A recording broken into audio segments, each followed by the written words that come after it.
चरण दास महान जी, भूपेश बघेल जी, पीएल पुनिया जी, टीएस सिंहदेव जी, तम्रध्वज साहू जी, मोहन मरकाम जी, विधायकगण, अतिथिगण, छत्तीसगढ़ के प्यारे भाइयों और बहनों, आज छत्तीसगढ़ के नए विधानसभा भवन का शिलान्यास हो रहा है। मैं सबसे पहले छत्तीसगढ़ मतहारी और छत्तीसगढ़ की जनता को इसके लिए ढेर सारी बधाई देना चाहती हूँ। छत्तीसगढ़ की विधानसभा का गठन हुए 20 बरस हो रहे हैं, लेकिन विधानसभा का नया भवन अब बनेगा।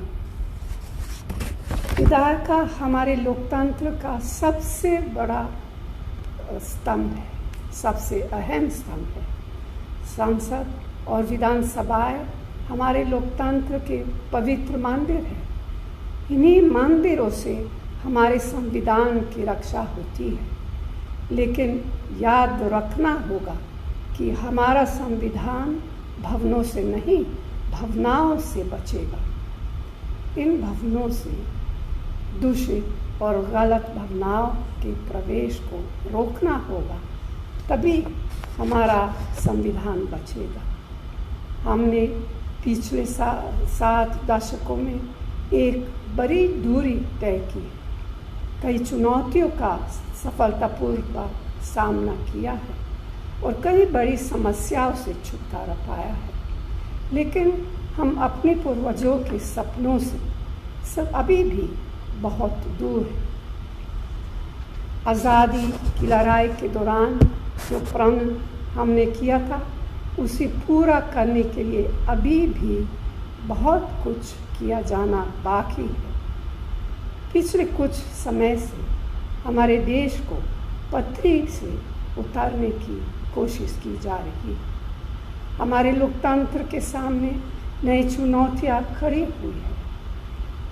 आज देश 2 रास्ते पर खड़ा है, गरीब विरोधी, देश विरोधी।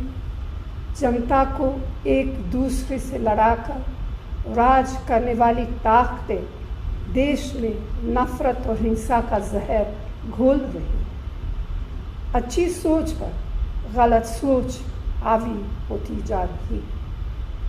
अभिव्यक्ति की स्वतंत्रता खतरे में, लोकतांत्रिक संस्थाएं ध्वस्त की जा रही है और लोकशाही पर तानाशाही का प्रभाव बढ़ रहा है। वो क्या चाहते हैं?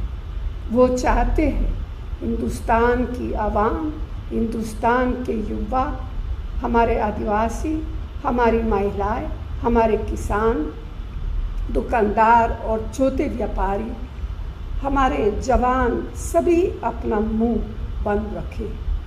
वे देश का मुंह बंद रखना चाहते हैं।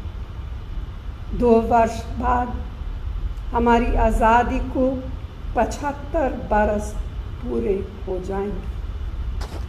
राष्ट्रपिता महात्मा गांधी, आधुनिक भारत के निर्माता पंडित जवाहरलाल नेहरू, संविधान सभा के अध्यक्ष JV मवलंकर जी और संविधान के रचयिता बाबा साहब अम्बेडकर सहित हमारे सारे पूर्वजों ने ये कल्पना भी नहीं की होगी कि आज़ादी के 75 बरस बाद हम ऐसे कठिन दौर का सामना करेंगे, जब हमारा लोकतंत्र और संविधान ही खतरे में पड़ जाएगा।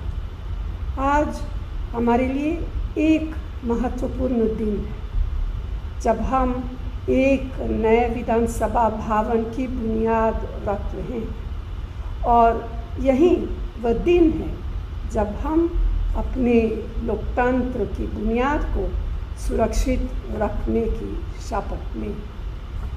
हम आज शपथ लें कि जब तक हमारे हाथ में सत्ता रहेगी, हम कतार के अंतिम व्यक्ति को ही ध्यान में रखकर फैसले लेंगे।